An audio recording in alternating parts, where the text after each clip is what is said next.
Price Lord. ஆண்டவராகிய இயேசு கிறிஸ்து நாமத்தினாலே மறுபடியும் வேதம் அறிவோங்கிற நிகழ்ச்சியில உங்களை சந்திக்கிறதுல மகிழ்ச்சி அடைகிறோம். உங்களை வாழ்த்துகின்றோம்.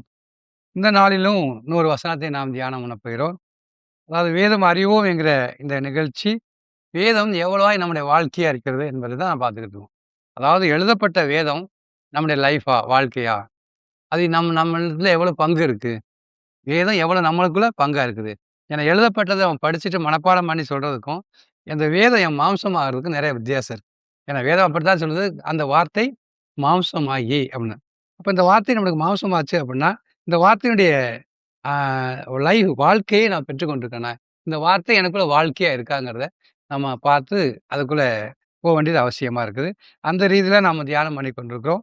இந்த நாள்லயுமே நான் ஒரு வசனத்த தியானம் பண்ண போறோம்.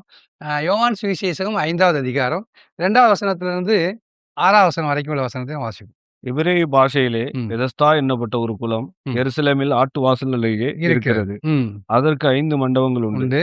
அவைகளில் குருடர், ம். சப்பாணிகள், ம். சூம்பின உருப்புடையவர்கள் ம். முதலான வியாதிக்காரர் அநேகர் படுத்திருந்து ம். தண்ணீர் எப்பொழுது கலங்கும் என்று காத்துக் கொண்டிருப்பார்கள். ஆ. ஏனெனில் சில சமயங்களிலே தேவதூதன் ஒருவன் அந்த குளத்தில் இறங்கி ம். தண்ணீரை கலக்குவான். ம். தண்ணீர் கலங்கின பின்பு ம். யார் முந்தி அதில் இறங்குவானோ ம். அவன் எப்பேற்பட்ட வியாதியஸ்தனாய் இருந்தாலும் ம். சொஸ்தமாவான். ம். 38 வருஷம் வியாதி கொண்டிருந்த ஒரு மனுஷன் அங்கே இருந்தான். ம். படுத்திருந்த அவனை இயேசு கண்டு ம். அவனை வெகு காலமாய் வியாதியஸ்தன் என்று அறிந்து ம். அவனை நோக்கி, சொஸ்தமாக வேண்டும் என்று விரும்புகிறாயா என்று கேட்டார். கேட்டார். அதற்கு வியாதியஸ்தன், ம். ஆண்டவரே, தண்ணீர் கலக்கப்படும் போது என்னை குளத்தில் கொண்டு போய் விடுகிறதற்கு ஒருவரும் இல்லை. ம். நான் போகிறதற்குள்ளே வேறொருவன் எனக்கு முந்தி இறங்கி விடுகிறான் என்றான். ம். இயேசு அவனை நோக்கி, எழுந்திரு, உன் படுக்கையை எடுத்துக்கொண்டு நட என்றார். ம். உடனே அந்த மனுஷன் சொஸ்தமாகி தன் படுக்கையை எடுத்துக்கொண்டு நடந்து போனான். அந்த நாள் ஓய்வு நாளாயிருந்தது. சரி, போதும். இந்த யோவான் சுவிசேஷம் 5வது அதிகாரத்துல ஆண்டவராகிய இயேசு கிறிஸ்து இந்த பூமியில வாழ்ந்த நாட்கள்ல ஒரு நிகழ்வு நடந்துச்சு. சரி, அது அன்னைக்கு மட்டும் தான் நடந்த நிகழ்வா அப்படின்னு பார்த்தோம் அப்படின்னா, நமக்கு எந்த பிரயோசனமும் இருக்காது. நம்ம அந்த நிகழ்வை பற்றி ஒரு பெதஸ்தா குளத்துல 38 வருஷமா படுத்து கிடந்த ஒரு மனுஷன் ஆண்டவர் போய் சந்திச்சாரு. அவருக்கு சுகம் கொடுத்தாரு. அப்படிங்கிறத பேசிட்டு போவோம். ஆனா இந்த வசனத்த இன்னைக்கு எப்படி நடக்குது? ஏன்னா வேதம் என்ன சொல்லுது அப்படின்னா, வேத வசன வார்த்தை எல்லாமே நேற்றும், இன்றும், என்று என்றும் மாறாது. என்னைக்கும் மாறாது. அப்ப நேற்று இது நடந்தது. இன்னைக்கு இது நடக்கும். நாளைக்கும் நடக்கும். இதுல எந்த மாற்று கருத்துமே கிடையாது. ஏன்னா, எப்பொழுதும் இத ஒண்ணும் செய்ய முடியாது. வேதம் மாறாத வேதம். அது எந்த காலத்துக்கும் உயிர் உள்ளது, ஜீவன் உள்ளது. அப்ப எந்த காலத்திலும் இந்த வேதம் உயிர் உள்ளதுங்கிறத நாம் அறியணுமா, அறியக்கூடாதா? என் வாழ்க்கையில நான் காண்பிக்கணுமா, காண்பிக்கக்கூடாதா? இப்ப வேதம் மாறாதது.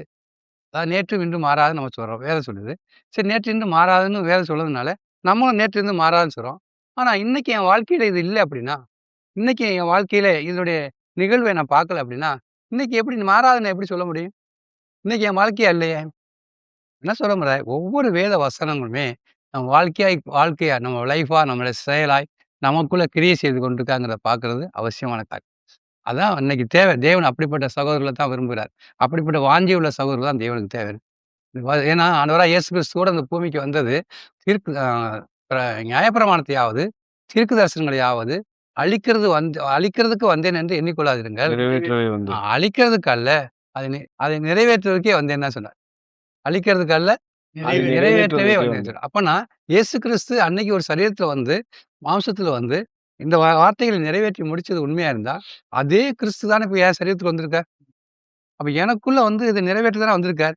அப்ப இந்த வேத வசனம் என் வாழ்க்கையில நிறைவேறல அப்படின்னா, இந்த வாழ்க்கைக்குள்ள போகல அப்படின்னா, சொல்ல வந்து முழு வசனங்களையும் நம்ம கைக்கொண்டு போயிட்டோம்னு சொல்ல முடியாது. ஆனா கைக்கொண்டு நடந்துகிட்டு இருக்கோமா? பூரண நிலைக்கு போய்க்கிட்டு இருக்கோமா? எஸ். அப்ப அந்த பார்வை நமக்குள்ள கண்டிப்பா வேணும். அதான் அவசியம். என் பார்வையில அதான். எப்பவுமே சரி, வேதத்த படிச்ச உடனே, இது எப்படி நம்ம வாழ்க்கையாக முடியும்? இது எப்படி எப்படி சொந்தமாக முடியும்? இப்ப எனக்கு சொந்தமில்லாத ஒரு வசனம் எப்படி எழுதப்பட்டிருக்கு? அப்ப நான் எப்படி இத கைக்கொள்றது? அப்படின்னு எனக்கு ஒரு கேள்வி வந்துகிட்டே இருக்கும். ஆனா, இப்ப இந்த நாளங்கள்ல அந்த வசனத்த பார்க்கும்போது, அது நமக்குள்ள நிறைவேறுறத பார்க்கும்போது ஆச்சரியமா இருக்கு. இல்ல, இல்ல, வேதம் என்றைக்கும் மாறாது. ஆணித்தரமா சொல்ல முடியும். அன்னைக்கு அப்போஸ்தலர் சொன்ன மாரி, அவர் உயிரோடு இருக்கிறாருன்னு சொன்ன மாரி, இன்னைக்கு வேதம் உயிரோடு இருக்குன்னு நான் சொல்ல முடியும். எனக்குள்ள எந்த அளவுக்கு ஆளுகை ஆ அது ஆளுகை செய்யுது. ஆ அதனுடைய ஆளுகை தான். அப்ப பார்க்கும்போது, அது ஆளுகை செய்யும்போது நான் அதுக்கு அடிமையாயிட்டேன்ல. அதுதான் நம்ம எப்பவுமே பார்க்க வேண்டியது. தேவன் நமக்குள்ள ஆளுகை செய்றாரா? அவர் நம்மளை நடத்துகிறாரா? நான் தேவனை நடத்துறதுக்கும், அவர் நம்மளை நடத்துறதுக்கும் நெறைய வித்தியாசம் இருக்கு. அத புரிஞ்சுக்கணும். சரி. இப்ப இந்த வசனத்த பார்ப்போம். 2வது வசனத்துல, எபிரேய பாஷையிலே பெதஸ்தா எனப்பட்ட ஒரு குளம் எருசலேமில் ஆட்டு ஆட்டு வாசல் வாசல் அருகே அருகே இருக்கிறது. இருக்கிறது. வேதம் சொல்லுவாரு இருக்கிறது. ஆட்டு வாசல் அருகே இருக்கிறதுன்னு சொல்லப்பட்டிருக்கு. என்ன ஆகுதுன்னா, பெதஸ்தா எனப்பட்ட ஒரு குளம், மண்டபம் மண்டபம். இருக்குதாம். இருக்குது அப்படின்னு இன்னைக்கு இருக்குன்னு தானே அர்த்தம். ஆமா இல்லையா? பிரசன்ட்லான்னு சொல்லப்பட்டிருக்கு. குளம். பெதஸ்தா எனப்பட்ட ஒரு குளம் அங்கே இருக்குன்னு தான் சொல்லப்பட்டிருக்கு. அப்படியா இருந்தா, எனக்கு ஒரு கேள்வி என்ன எழும்புது அப்படின்னா, இந்த பெதஸ்தா எனப்பட்ட குளம் எருசலேம் வாசல் அருகே இருக்குது அப்படின்னா, இன்னும் இருக்குதுன்னா, எனக்கும் அதுக்கு என்ன சம்மந்தம்? ம். நான் போய் பார்க்க முடியுமா? பார்க்க முடியாது. அந்த அளவுக்கு எல்லாம் வசதி படைச்சவங்க தான் போ முடியும். இப்ப நம்ம போய் பார்க்க முடியாது. அதனுடைய நிகழ்வு நம்ம பார்க்க முடியாது. அப்ப எனக்கு இதுக்கு என்ன சம்மந்தம்? அப்ப இருக்குதுன்னு சொல்றோம்னா, அப்ப எங்க வேதம் இன்னைக்கு இருக்கணும்ல? ம். அத நான் பார்க்கணும்ல? இப்ப நான் காணாத ஒன்றை, நான் பார்க்க முடியாத ஒன்றை வேதம் எழுதி வச்சிருந்தா எனக்கு என்ன பிரயோசனம் இருக்குது? அப்படிங்கிற ஒரு தாட்ஸ் தான் எனக்குள்ள வந்து ஒரு கேள்வி தான் எனக்குள்ள எழும்ப ஆரம்பிச்சுச்சு. அப்ப இத தேடிக்கிட்டு இருக்கும்போது தான், வேதம் பார்க்கும்போது அந்த வேதம் என்ன சொல்லப்பட்டிருக்கு அப்படின்னா, பெதஸ்தா எனப்பட்டதுக்கு ஒரு அர்த்தம் சொல்லப்பட்டிருக்கு. இரக்கத்தின் வீடு அப்படின்னு சொல்லப்பட்டிருக்கு.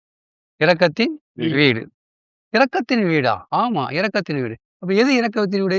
எங்கே இரக்கம் உள்ளவர் ஆளுகை செய்றாரோ, அது இருக்கு. அது இரக்கத்தின் வீடு. இப்ப நம்ம எல்லாரும் என்ன சொல்றோம்? சரீரமான சபையில யார் தலையா இருக்கா? கிறிஸ்து. கிறிஸ்து. அவர் தானே ஆளுகை செய்றார். அவர் தானே தலை. நம்ம எல்லாரும் சரீரமா தானே இருக்கோம். அப்ப அந்த கிறிஸ்து இரக்கமுள்ளவர் தானே. அவர தன்னை பத்தி சொல்லும்போது இரக்கமும், கிருபையும், நீதியை சார்ந்தும் மகா தயவு. தயவுமுள்ள தேவன் தானே. அப்ப அந்த இரக்கம் உள்ளவர் ஆளுகை செய்றதுனால, அந்த சபை அந்த சரீரமான சபை வந்து எதுவா? இரக்கத்தின் பெதஸ்தா. ஒரு பெதஸ்தா இரக்கத்தின் வீடு. இது நான் அது புரிஞ்ச உடனே எனக்கு ஒரு ஜீவனா இருந்துச்சு. ஓ! காரியம் இங்கே சொல்லப்பட்டிருக்கா? அப்பன்னா இரக்கத்தின் வீடு இப்ப நான் பார்க்கிறேன். நான் இருக்கிறேன். நானும் அங்கே தான் இருக்கிறேன். அந்த இரக்கத்தின் வீட்ல யார் இருக்கா? நானும் அங்கே தான் இருக்கிறேன். அப்ப ஒரு இரக்கமுள்ளவர் அங்கே ஆளுகை செய்யும்போது, இரக்கமுள்ளவர் கீழ ஒரு கூட்டம் கூடி வரும்போது, அதத்தான் பார்த்து சொல்லுது. அது இரக்கத்தின் வீடு. அதான் பெதஸ்தா. அங்கே தான் தேவன் என்ன பண்ணிருக்காராம் இருக்கிறார். இரக்கம் அங்கே தான் இருக்குது. அங்கே தான் யார் வருவாங்க அப்படின்னா, வியாதிஸ்தர் பூரா என்ன பண்ணுவாங்களாம்? வருவாங்களாம்.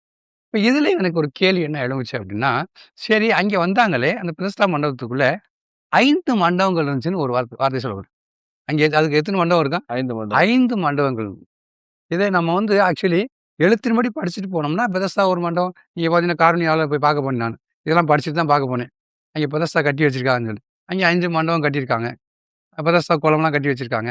அதில ஒருத்தன் ஒரு தேவதூதன் கலக்கிற மாரி ஒரு சிலை செஞ்சு வச்சிருக்காங்க. எல்லாமே வச்சிருக்காங்க.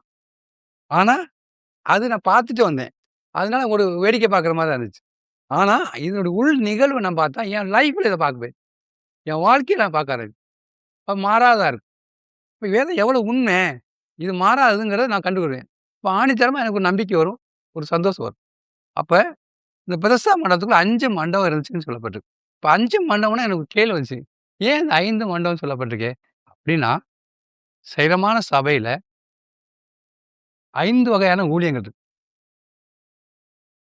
5 வகையான ஊழியம். ஊழியங்கள் இருக்கு. 5 வகையான ஊழியங்களும் 5 வகையான மண்டபத்துக்கு சொல்லணும். சரி பிரிவு இருக்கு அங்கே. அங்கே அப்போஸ்தலர் இருக்காங்க, தீர்க்கதரிசி இருக்காங்க, அ பொ மே சுவிசேஷர் இருக்காங்க, போதகர் இருக்காங்க, மேய்ப்பர் இருக்காங்க. 5 வகையான ஊழியங்கள் அங்கே இருக்குது. இப்ப 5 வகையான மண்டபங்கள் அங்கே என்ன இருக்குது? இருக்குது. ஆனா வேதம் அதுக்கு அடுத்து என்ன சொல்லுது அப்படின்னா, அதாவது ஒரு சரீரமான சபையா இருந்தா கூட, கிறிஸ்துவின் ராஜ்யத்தில, கிறிஸ்துவின் சபைக்குள்ள உண்மையாவே 5 வகை ஊழியம் என்ன இருக்கும்? கண்டிப்பா இருக்கும். அதாவது நான் அங்கங்கே சின்ன சின்ன சபையா கூடி வந்தாலுமே, நாம இன்னும் அந்த 5 வகையான ஊழியங்களை நாம இன்னும் அனுபவிக்கல அப்படின்னா, நான் ஒரு சபைக்கு இன்னொரு சபைக்கு விரோதமாவே நினைக்கிறோம் நம்ம எல்லாரும். அவங்கள பார்த்து நம்ம வேறு விதமா தான் பார்க்கணுமே தவிர, இல்ல அவங்களும் கிறிஸ்துவ தானே பின்பற்றி போறாங்க. அந்த பார்வை இல்ல. இங்கேயும் போலாம், அங்கேயும் போலாம் அப்படின்னு நான் பார்க்கிறதே கிடையாது. ஏன்னா இங்க உள்ளவங்க அங்கே போக்கூடாது, அங்கே உள்ளவங்க இங்க வரக்கூடாது. அதாவது நீ வேணா இந்து கோயிலுக்கு கூட போய்க்க. இங்க போயிறாத. அடுத்த சபைக்கு என்ன இருக்காது. இது இந்த மனப்பான்மைக்குள்ள இன்னைக்கு சபை வர்றதுனால தான், இந்த மாரி 5 வகையான ஊழியங்களுடைய அந்த நிறைவ இன்னைக்கு சபை பெறல. இப்ப எதுவரைக்கும் சபை 5 வகையான ஊழியங்களுடைய நிறைவை பெறுதோ, அன்னைக்கு தான் சபை வந்து ஸ்திரப்பட ஆரம்பிக்கும். ஏன்னா நீங்க பார்த்தீங்கன்னா, எபேசியர்குள்ள நிறுவத்தில 4வது அதிகாரம் 16 வசனத்தில இருந்து. மேலும் நாம் ம். அனைவரும் தேவனுடைய குமாரனை பற்றும் விசுவாசத்திலும் விசுவாசத்திலும் அறிவிலும் ஒருமைப்பட்டவர்களாகி ம், கிறிஸ்துவனுடைய நிறைவான வளர்ச்சியின் அளவுக்கு தக்க ம், பூரண புருஷராகும் வரைக்கும் ம், பரிசுத்தவான்கள் சீர்பொருந்தும் பொருட்டு ம், சுவிசேஷ ஊழியத்தின் வேலைக்காகவும் ம். கிறிஸ்துவின் சரீரமாகிய சபையானது ம். பக்தி விருத்தி அடைவதற்காகவும், ம். அவர் சிலரை அப்போஸ்தலராகவும், ம். சிலரை தீர்க்கதரிசிகளாகவும், ம். சிலரை சுவிசேஷகராகவும், ம். சிலரை மேய்ப்பராகவும், ம். போதகராகவும் ஏற்படுத்தினார். என்ன சொல்ல வர்றாரு 12ஆம் வசனத்துல? பரிசுத்தவான்கள் சீர்பொருந்தும் பொருட்டு, அ அதாவது இந்த 11ஆம் வசனத்துல, மேலும் நாம் அனைவரும் தேவனுடைய குமாரனைப் பற்றும் விசுவாசத்திலும், அறிவிலும் ஒருமைப்பட்டவர்களாகி, கிறிஸ்துவுடைய நிறைவான வளர்ச்சியின் அளவுக்கு தக்க பூரண புருஷராகும் வரைக்கும், பரிசுத்தவான்கள் சீர்பொருந்தும் பொருட்டு, சுவிசேஷத்தின் வேலைக்காகவும், கிறிஸ்துவின் சரீரமான சபையானது பக்திவிருத்தி அடைவதற்காகவும், அடைவதற்காகவும் அவர் சிலரை அப்போஸ்தலராகவும், அப்பன்னா அந்த 5 வகை ஊழியம் என்னன்னா, சபை பக்திவிருத்தி அடையணும், ஒருமனப்படணும், ஒரே சீர்பொருந்தணும். ஒரே அப்ப அந்த 5 வகை ஊழியம் இல்ல அப்படின்னா, இந்த நிகழ்வு நடக்கவே நடக்காது. கிறிஸ்துவின் சரீரமான சபையில வந்து எந்த வகை ஊழியம் இருக்கும்? இந்த வகையான ஊழியங்கள் இருக்கு. நம்முடைய விருப்பங்கள்லாம் அதான் இருக்கும். நம்ம ஏக்கங்கள்லாம் என்ன? இந்த 5 வகையான ஊழியங்களையும் நாங்க பார்க்கணும். அப்பன்னா ஒவ்வொரு ஊழியத்தையும் நம்ம அங்கீகரிக்க வேண்டியது என்ன இருக்குது? அவசியமா இருக்கு. சிலர் அங்கீகரிக்க மாட்டாங்க. பொதுவா பிரதர் அப்போஸ்தலர் வந்து பொதுவா சபையில கட்டி போயிட்டே இருப்பாங்க. தீர்க்கதரிசிகள் சபையில சரியா வார்ன் பண்ணுவாங்க. ம். வார்ன் பண்ணி கடிந்து கொண்டு அவங்கள உபதேசித்து அவங்கள கிறிஸ்துவுக்குள்ள வேர்கொள்ள வைப்பாங்க. தீர்க்கதரிசி வேலை தான். சிறப்படுத்துறது தான் சபையை சிறப்படுத்துறது தான் யாருடைய வேலையா இருக்கும்? தீர்க்கதரிசி. தீர்க்கதரிசி வேலையா இருக்கும். சுவிசேஷகர் மேல போய்க்கிட்டு இருப்பான். இப்ப நம்ம எல்லாரும் சுவிசேஷ வேலை பண்றவங்க தீர்க்கதரிசியை எதிர்ப்பாங்க. ஐயோ! இந்த மனுஷன் எல்லாத்தையும் விரட்டி விட்டுருவான் போல இருக்கே அப்படின்னு. அப்படி கிடையாது. உபதேசம் வந்து ஒரு மனுஷன கிறிஸ்துவுக்குள்ள வளர வேண்டிய மனுஷன் கிறிஸ்துவுக்குள்ள வளர விட்டுரும். கிறிஸ்துவினால் உள்ள வராத மனுஷன் ஓடி போயிருவான். தேவனால் தெரிந்து கொள்ளப்படாம உள்ள வந்திருக்கான் பாத்தியா, அவன் என்னன்னுவான்? ஓடி போயிருவான். ஆனா கிறிஸ்துவினால் தெரிந்து கொள்ளப்பட்டவன் என்னன்னுவாங்க? கிறிஸ்துவுக்கு நிலைநின்றுவான். இப்ப சில சுவிசேஷகர் வந்து தீர்க்கதரிசியை ஏத்துக்கொள்ள மாட்டான். அவன் விரட்டி விட்டுருவான் போல இருக்கு அப்படிம்பான். அப்ப அவங்களுக்கு ஒரு பயமா இருக்கும். ஏன்னா அவங்க கூட்டி வர்றாங்கல்ல. கூட்டி வந்தவங்கலாம் வெளியே போனோம்னா, ஐயோ! ஆத்துமா போச்சு, ஆத்துமா போச்சுன்னு அடிச்சுட்டு இருப்பான். அதாவது என்ன தெரியுமா? ஆக்சுவலி எல்லாருமே ஒரே ஸ்பிரிட்ல ஒரே கிறிஸ்துவின் ஆவிக்குள்ள இருந்தாங்கன்னா, ஒவ்வொரு வேலையும் என்னன்னுவாங்க அவங்க? அங்கீகரிப்பாங்க. இப்ப 5 மண்டபங்கள் இருக்குன்னு நம்ம பார்த்தோம். அது 5 வகையான ஊழியங்கள் இருக்குது. 5 வகையான ஊழியங்கள் ஏன் இருக்குன்னா, சபை பக்தி விருத்தி அடையறதுக்காக. அடைவதற்காக. இன்னைக்கு ஏன் சபை பக்தி விருத்தி அடையல அப்படின்னா, நாம எல்லாரும் ஒரே போதகருக்கு கீழ அடங்கியிருக்கோம். ஒரே ஒரு போதகருக்கு கீழ நம்ம அடங்கியிருக்கோம். அவங்க பேச்ச மட்டும் தான் கேட்கிறோம். அப்போ ஒரே ஒரு ஒரு ஒரே ஒரு உறுப்பு மட்டும் தான் என்ன இருக்குது? வளர்ச்சி அடையுது. ஒரே ஒரு உறுப்பு மட்டும் தான் என்ன இருக்கு? வளர்ச்சி அடையுது. இன்னும் 5 உறுப்புலாம் இல்ல. நான் வளர்ச்சி அடைய கிடையாது. அப்ப இதுதான் சபை சரியான வளர்ச்சி அடையாததுக்கு காரணமே என்னன்னா, ஒரே ஒரு போதகருக்கு கீழ நம்ம எல்லாரும் அடங்கியிருக்கோம். என்னுடைய விருப்பம்லாம் என்ன தெரியுமா பிரதர்? ஆக்சுவலி அ எனக்கு எனக்கு எனக்கு எனக்கு குடுக்கப்பட்ட வரத்த நான் புரிஞ்சுக்கிட்டேன். எனக்கு தீர்க்க தரிசன வரம் இருக்குது. அத வேதத்தை பகிர்ந்து போதிக்கிற வசனம் எனக்கு இருக்குது எனக்கு. இந்த ஆவியை பகுத்து ஞானத்தை போதிக்கும் வசனமும், அறிவை உணர்த்தும் வசனம்னு சொல்லப்பட்டிருக்குல்ல. ம். அந்த வரம் எனக்குள்ள செயல்படுறத நான் நல்லாவே விளங்கிக்கிட்டேன். நான் மத்த யாருக்குள்ளயும் இடைஞ்சல் பண்ண மாட்டேன். நான் இதுல நின்டுக்கிட்டேன். கரெக்ட்டா நின்டுகிட்டு போயிருவேன். ஆனா இது ஒண்ணே போச்சு அப்டின்னா, இன்னும் அடுத்த கட்டம் அந்த போதகர்கள் வந்து அவங்கள்ட்ட இந்த இரக்க குணம் இருக்கு பாத்தீங்களா? என்ன ம். தீர்க்கதரிசி ஸ்ட்ராங்கா இருப்பான். வெறும் ஸ்ட்ராங்காவே இருக்கக்கூடாது. அந்த இரக்கத்தையும் பெற்றுக்கணும். அப்ப அந்த மற்ற ஊழியங்களும் உள்ள சேரணும். இப்ப என் விருப்பம்லாம் என்னன்னா, இந்த மற்ற ஊழியங்கள் உள்ள வரணும்னு பார்த்தாச்சுன்னா, அதுக்கேற்ற அந்த தீர்க்கதரிசி மேய்ப்பர்கள், போதகர்கள் அந்த அந்த அதுக்கேற்ற ஸ்டாண்ட்ல நிக்க மாட்டேங்கிறாங்க. அவங்க வேறு விதமா போறாங்க. அதாவது அவங்களுடைய வழி சிலுவை இல்ல. வேற வழியா பேசுறாங்க. வேற வழின்னா பொருளாசை சார்ந்து போயிறாங்க. ஏதோ பொருள குறித்து கொண்டு வராங்க. நம்ம இப்படிதான் ஆசீர்வதிக்கப்படணும் அந்த மாரி கொண்டு வந்தாங்க. அதெல்லாம் எனக்கு இடைஞ்சல் வந்துருமே தவிர, மற்றபடி என்னன்னா, எனக்கு என்னோட மெயின் பொருள் என்னன்னா, எல்லா ஊழியங்களையும் நம்ம அங்கீகரிக்க வேண்டியது அவசியமா இருக்கு. எல்லா ஊழியக்காரர்களையும் அங்கீகரிக்க வேண்டியது அவசியமா இருக்கு. ஆனா, அவங்க யார் சார்ந்து போறாங்கன்னு பார்க்க வேண்டியது அவசியமா இருக்கு. உலக பொருட்களையா, தேவனை சார்ந்து போறாங்களா? அப்படின்னு பார்க்க வேண்டியது தான் இருக்கு. நமக்கு அது அவசியமா இருக்கு. இப்ப எனக்கு விருப்பம்லாம் அப்படித்தான் ஆரம்பத்துல இருந்தே சரி, நான் எல்லாரையும் என்கரேஜ் பண்ணுவேன். எல்லாரையும் உற்சாகப்படுத்துவேன். அப்படி உற்சாகப்படுத்துறதுனால சில பேர் என்ன பெருமையா என்ன பண்றாங்க? கொஞ்சம் கொஞ்சம் வேத வசனத்த தெரிஞ்சவொடனே பெருமையா போயிறாங்க. அதான் இந்த நாட்கள்ல நடக்க தப்பான காரியம். ஆனா நான் இன்னொன்னு சொல்றேன் பிரதர். ஆக்சுவலி கிறிஸ்துவின் ஸ்பிரிட்ல ஆவியில கிறிஸ்துவினால் தெரிந்து கொள்ளப்பட்டவர்களா இருந்து, ஒரு சகோதரனால உற்சாகப்படுத்த கற்றுக்கொண்டு வந்தாங்கன்னா, அவங்க எப்பவும் தாழ்மையா இருப்பாங்களே தவிர, பெருமையா வர முடியாது. அவங்க என்னைக்கு தேவனுடைய ராஜ்யத்துக்கு தெரிந்து கொள்ளப்படாதவர்கள் வந்து, அவங்கள நம்ம தெரியாம உற்சாகப்படுத்தின உடனே, அவங்களுக்குள்ள பெருமை வந்து என்னன்னுவாங்க? விலகி போயிருவாங்க. நான் பார்த்துட்டேன். இல்ல. தேவன் ராஜ்யத்துக்கு வந்து தேவனால் தெரிந்து கொள்ளப்பட்டவர்கள்லாம் இல்ல. இல்லவே இல்ல. அத புரிஞ்சுக்கிட்டேன். சரி அது அப்படியே இருக்கட்டும். அப்ப அந்த 5 மண்டபம் இருந்துச்சாம். வேதம் சொல்லுது அங்கே, அ அவைகளிலே குருடர், சப்பாணியர், சூம்பின உறுப்புடையவர் முதலான வியாதிக்காரர் அங்கே படுத்திருந்து சொல்லு. இத என்ன சொல்ல வரேன் அப்படின்னா, ஒரு இரக்கத்தின் வீடு சபை. சபைக்குள்ள ச யாருன்னா 5 வகை மண்டபங்கள் உண்டு. ஊழியங்கள் இருக்கணும் கண்டிப்பா. ஆனா, அங்கே யார் வருவாங்கன்னா, வியாதியஸ்தர் அங்கே வர்றாங்க. இப்ப நம்ம கேள்வி என்ன? ஏன் பிரதர் சபையில வியாதிஸ்தர் கூட வர்றாங்களா? அப்படின்னு நம்ம கேள்வி இருக்கும். ஆனா இது ஆவிக்குரிய ரீதியில சிந்திக்கணும். ஆமா. நம்ம ஆவிக்குரிய ரீதியில சிந்திக்கணுமே தவிர, வேற சிந்தைக்கு போக்கூடாது. இப்ப நான் தேவனுடைய ராஜ்யத்துக்குள்ள முதல்ல வர்றவங்க எங்கேருந்து வர்றாங்கன்னா, உலகத்தினால் மீட்கப்பட்டு வர்றாங்க. அதாவது உலகத்திலிருந்து மீட்கப்பட்டு வர்றாங்க. இயேசு கிறிஸ்து ரத்தத்தினால கழுவப்பட்டு, பாவம் மன்னிக்கப்பட்டு, தேவனுடைய பிள்ளைகளாக முடிய அதிகாரம் பெற்று, அவங்க ராஜ்யத்துக்குள்ள என்ன பண்றாங்க? வர்றாங்க. வரும்போது அவங்க எல்லாருக்குள்ளயும் என்ன வியாதி இருக்குன்னா, இந்த 3 வியாதி இருக்குது. ஒவ்வொரு மனுஷனுக்குள்ளயும் ஒரு வியாதி இல்ல. குருடர், சப்பானி. குருடர், சப்பானியர், சூம்பின உருப்படியர். இந்த 3 விதமான வியாதியும் எல்லா மனுஷருக்குள்ளயும் இருக்கு. நான் சிந்திச்சதுல என்னன்னா, ஏன் அந்த நாட்கள்ல எருசலேம்ல அந்த நாட்கள்ல ரோமர்கள் ஆட்சி செஞ்சாங்க. அநேகரை அடிமைப்படுத்தி வச்சிருந்தாங்க. அநேகரை அடிமைக்குள்ள போட்டு சிறைக்குள்ள போட்டிருந்தாங்க. நெறைய பேருக்கு குஷ்டம் வந்துச்சு. ஏன் இங்க குஷ்டரோகி வரல? குஷ்டரோகியே காணோம். வியாதிஸ்தர் வரணும், குஷ்டரோகி வரணும்ல. அப்பன்னா எழுத்தின்படி வியாதியை சொல்லியிருந்துச்சுன்னா, குஷ்டரோகி உள்ள வந்திருக்கணும். ஏன் குஷ்டரோகி வரல? அப்ப நம்ம ஆவிக்குரிய காரியங்கள்ல குஷ்டம்ங்கிறதுக்கு எதுக்கு அர்த்தம்னா, பாவத்துக்கு அர்த்தம். நீங்க பாவத்தினால் நிறைஞ்சிருந்தீங்க அப்படின்னா, பாவத்தினால் கட்டப்பட்டிருந்தீங்கன்னா, குஷ்டம் உங்கள்ட்ட இருக்குன்னு அர்த்தம். இப்ப உலகத்திலிருந்து இயேசு ரத்தத்தால் மீட்கப்படும்போது எது போயிருச்சு? உங்க பாவம் என்ன ஆனுச்சு? கழுவப்பட்டுருச்சு. குஷ்டம் போயிருச்சு. அதனால தான் பெதஸ்தாத்துல யாரும் இல்ல, குஷ்டரோகி இல்ல. குஷ்டரோகி கிடையாது. இங்க யார் இருக்கா அப்படின்னா, குருடர் இருக்காங்க, சப்பானியா? சப்பானியர் இருக்காங்க. சூம்பின இப்ப எந்த ராஜ்யத்துக்குள்ள வந்தோம்? தேவனுடைய ராஜ்யம். தேவனுடைய ராஜ்யத்துக்கு. தேவனுடைய ராஜ்யத்துக்கு வரும்போது நம்ம எப்படிப்பட்டவர்களா இருக்கு பார்க்க வேண்டிய அவசியமா இருக்கு? குருடனா இருக்கிறேனா? சப்பானியா இருக்கிறேனா? சூம்பினா இன்னொரு காரியம் என்ன? எல்லாரும் சேர்ந்து அவர் தலையா இருக்கும்போது அது சபையா இருக்குது, வீடா இருக்கு. அப்ப எல்லாரும் கூடி வரும்போது அது தேவனுடைய வீடா இருக்குது, சபையா இருக்குது. அது மாத்திரம் இல்ல, தனித்தனியே நாம் தனிப்பட்ட விதத்துல யாரு சபையா இருக்கிறீங்க? சபையா இருக்கு. தனியா யாருடைய வீடா இருக்கிறீங்க? தனித்தனியாவே அவருடைய வீடா இருக்கிறீங்க. கூடி வரும்போது யாருடைய வீடா இருக்கும்? அவருடைய வீடா. ஏன்னா ஒவ்வொரு மனுஷனுக்குள்ளும் யார் இருக்கா? கிறிஸ்து இருக்கார். எல்லாருக்குள்ளயும் யார் இருக்கா? மொத்த தலை யார் இருக்கா? அவர் தான் இருக்கார். கிறிஸ்து தான் இருக்கார். அப்ப தனிப்பட்ட விதத்துல நீங்க தேவனுடைய சபையா இருந்தா, தனிப்பட்ட விதத்துல கிறிஸ்து உங்களுக்குள்ள இருந்தா, உங்களுக்குள்ள அந்த 3 வியாதி இருக்கிறது உண்மை. குருடு இருக்கும், சப்பானி இருக்கும், சூம்பின உருப்படியா இருக்கும். நீங்க பார்த்தீங்கன்னா, வெளிப்படுத்தின விசேஷத்துல 3ஆம் அதிகாரம் 16 வசனம். ஆமா 17 வசனம். நீ ஆ. நிர்பாக்கியம் உள்ளவனும், நீ நிர்பாக்கியம் உள்ளவனும், பரிதபிக்கப்படத்தக்கவனும், ஆ. தரித்திரனும், ம். குருடனும். என்னது? குருடனும். யாரை பார்த்து சொல்லப்பட்டிருக்கு? சபை. லவோதிக்கேயா சபையை பார்த்து சொல்லப்பட்டிருக்கு. நீ குருடன்கிறார். அப்போ ஒரு மனுஷன் குருடனா இருந்தா, அவன் நிர்பாக்கியம் உள்ளவன். தரித்திரன்.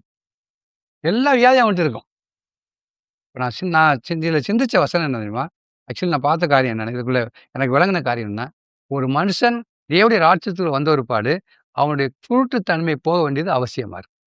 சரி, இப்ப நான் தேவனுடைய ராஜ்யத்துக்கு வந்துட்டேன். இப்ப நீங்க இருக்கிறீங்க பிரதர். நீங்க கேட்கிறீங்க, என்னைய கேட்கிறீங்க. பிரதர் நான் தேவனுடைய ராஜ்யத்துக்கு வந்துட்டேன். இப்ப என்னை குருடன்னு சொல்றீங்களான்னு கேட்கிறீங்க. என்னைய நீங்க குருடன்னு சொல்றீங்களா? நான் கழுவப்பட்டு தான் வந்தேன். இப்ப என்னை குருடன்னு சொல்றீங்களான்னு நீங்க ஒரு கேள்வி கேட்கிறீங்க நீங்களே.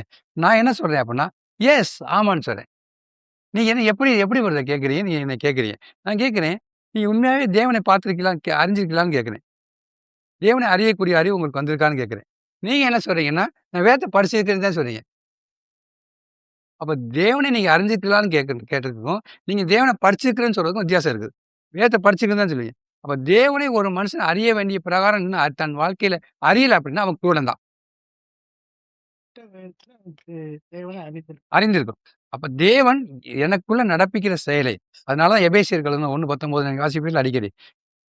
எபேசியர்கள் நிறுவம் 1வது அதிகாரம் 19வது வசனம். இங்க வச்சுக்கோங்க. கிறிஸ்துவை மருத்துவரிலிருந்து எழுப்பி, ம். அவரிடத்தில் நடப்பித்த தமது பலத்த சத்துவத்தின் வல்லமையின்படியே விசுவாசிக்கிறவர்களாகிய நம்மிடத்திலே ஆ, காண்பிக்கும் தம்முடைய வல்லமையின் மகா மேன்மையான மகத்துவம் இன்னதென்றும் ம். நீங்கள் அறியும்படிக்கு அவர் உங்களுக்கு பிரகாசமுள்ள மனக்கண்களை கொடுக்க வேண்டும் என்று வேண்டிக் கொள்கிறேன். என்ன பிரகாசமுள்ள மனக்கண்கள் திறக்க வேண்டும் என்று ஆவிக்குரிய கண்கள் திறக்கப்பட வேண்டியது என்ன இருக்குது? அவசியமா இருக்கு. இப்ப ஆவிக்குரிய கண்கள் ஏன் திறக்கப்படணும் அப்படின்னா, அவர் உங்களுக்குள்ள வந்திருக்காருல்ல பிரதர், அவர் உங்களுக்குள்ள நடப்பிக்கிற காரியங்களை நீங்க பார்க்கணும். அப்ப கிறிஸ்துவானவர் உங்களில் வந்து உங்களில் நடப்பிக்கிற காரியங்களை பார்க்கும்படிக்கு உங்கள் கண்கள் திறக்கப்பட வேண்டியது அவசியமா இருக்கு. இது நல்லாவே புரிஞ்சுக்கணும். என் கண் எப்ப திறக்கப்பட்டிருக்கு நான் சொன்னேன்னா, எனக்குள்ள வந்தவர் கிறிஸ்து என்னில் செயல்பட்டுக் கொண்டிருக்கிறதை நான் பார்க்கிறேன். புரிந்ததா? கிறிஸ்து உங்களுக்குள்ள செயல்பட்டுக் கொண்டிருக்கிறீங்க பார்த்துட்டீங்கன்னா, நீங்க இன்னொரு மனுஷன்ட்ட கிறிஸ்து இருக்கான்னு பார்க்கணும் அவசியம் கிடையாதுல்ல. ஏன் எங்கே இருக்காரு? உங்களுக்குள்ளே இருக்காரு. அதனால பேதுரு சொன்னாரு சப்பானிய பார்த்து, எங்கள்ட்ட இருக்கிறத உங்கள்ட்ட தரேங்கிறாரு. இருக்கிறதே உன்ட்ட தரேன்னு. என்ன இருக்குது? கிறிஸ்துவ பார்த்துட்டாரு. கிறிஸ்துவுடைய ஜீவன பார்த்துட்டாரு. அவர் கண் திறக்கப்பட்டுச்சு. அப்பன்னா டோட்டலா பிரதர் இந்த பூமியில பிறந்த எல்லா மனுஷனுமே ஒரு பிறவி கூடல் தான். என்ன பிறவி கூடல் அப்படின்னா, தேவனை அறியவருக்கு அறியாத பிறவி கூடர்கள். தேவனுடைய பிரகாரம் அறியணும். அதாவது தேவன் பேசுறோம், மனதின்படி பேசுறோம். ஆவியின்படி தேவனை அறியாத ஒரு பிறவி கூடல் தான். அப்ப அதனால தான் அவர் சொல்லுவார், எனக்கு ஒரு நல்ல வசனம் அது. யோவான் சுவிசேஷம் 9வது அதிகாரத்துல. இத நான் சுருக்கமா சொல்றேன். 9வது அதிகாரம் 1ஆம் வசனத்துல. அவர் அப்புறம் போகையில் பிறவி குருடனாகிய ஒரு மனுஷனை கண்டார். பிறவி குருடனாகிய ஒரு குருடனாகிய ஒரு மனுஷனை கண்டார். அப்பொழுது அவருடைய சீசர்கள் அவரை நோக்கி படிங்க. ரவி ரவி, இவன் குருடனாய் பிறந்தது யார் யார் செய்த செய்த பாவம்? பாவம்? இவன் செய்த பாவமோ? ஆ, இவனை பெற்றோர்கள் செய்த பாவமோ என்று கேட்டார்கள். ஆ, இயேசு பிரதியுத்தரமாக, அது இவன் செய்த பாவமும் அல்ல, ம், இவனை பெற்றோர்கள் செய்த பாவமும் அல்ல, ம். தேவனுடைய கிரியைகள் இவனிடத்தில் வெளிப்படும் பொருட்டு இப்ப நம்ம இப்படி பிறந்தான். அப்ப என்ன சொல்றாரு அப்படின்னா, எழுத்தும்படி பார்த்தோம்னா, அதாவது அவன் பிறவி குருடன் தான் நம்ம பார்க்கணும். ஆனா அதனுடைய பொருள் என்னன்னா விளங்கிக்கிட்டே அப்படின்னா, நாம் பிறக்கும் போதே தேவனை அறியாத குருடர்கள்னு நான் வளர்த்திக்கிட்டேன். நான் மாம்சத்துல பிறக்கும் போதே தேவனை அறியாத குருடர். பிறவி குருடனா இல்லையா? ஆவியின்படி உள்ளான மனுஷன்படி நான் பிறவி குருடன். பிறவி குருடன் தான். அப்ப நாம கழுவப்படும் போது பிறவி குருடன் தான். என் கண் திறக்கப்படல. எங்க கண் திறக்கப்படுது? சபைக்குள்ள வரும். தேவனுடைய ராட்சியத்துக்குள்ள வரும். ராஜ்யத்துக்கு வரும்போது மட்டும்தான் முதல் வேலை அங்க என்ன நடக்குது? ஒரு அற்புதம் நடக்குது. அவன் கண்கள் திறக்கப்படும். திறக்கப்படும். அவன் கண்கள் திறக்கப்படும். நீங்க பார்த்தீங்க அப்படின்னா, 3ஆம் வசனம் படிங்க 9வது இயேசு அதிகாரம். பிரதியுத்தரமாக, ம். அது இவன் செய்த பாவமும் இவன் அல்ல, செய்த பாவம் அல்ல. இவனை பெற்றோர்கள் செய்த பாவமும் அல்ல, ஆ, தேவனுடைய கிரியைகள் இவனிடத்தில் வெளிப்படும் பொருட்டு இப்படி பிறந்தான். அப்பன்னா நான் ஒரு பிறவி குருடன் கண்டுபிடிச்சிட்டேன் அப்படின்னா, ஆவிக்குரிய குருடன் கண்டுபிடிச்சிட்டேன் அப்படின்னா, என்னிடத்துல யார் மகிமைப்பட போறா? தேவனுடைய நாமம் என்ன போகுது? மகிமைப்பட போகுது. இப்ப இயேசு என்ன சொன்னா, இவனிடத்துல என்ன நாம மகிமைப்படியா நாமம் மகிமைப்படும்படிக்கு அவருடைய கிரியைகளை வெளிப்படுத்தும். எழுத்தும்படி பார்த்தோம்னா, ஒரு பிறவி குருடன் இருக்காங்களே, அவன பார்த்து இவன் தேவன் நாம மகிமைப்படும்படி தான் நடக்குதுன்னு நான் சொல்லுவா? அவன் இந்த குருடனா பிறந்தான்னு சொல்லுவாங்க? சரி. ஆனா இங்க ஏதோ ஒரு காரியம் இருக்குன்னு தான் இத சொல்றாரு. ஏதோ ஆவிக்குரிய காரியம் இருக்குன்னு தான் சொல்றாரு. இப்ப அந்த குருடனை பார்த்து சொல்றாரு, தேவனுடைய நாம இவனிடத்தில் விளங்கும்படிக்கு மகிமைப்படும்படிக்கு அவர் செஞ்சார்கள். அது உண்மையில இது எழுத்தின்படி நடந்ததா? நடந்தது.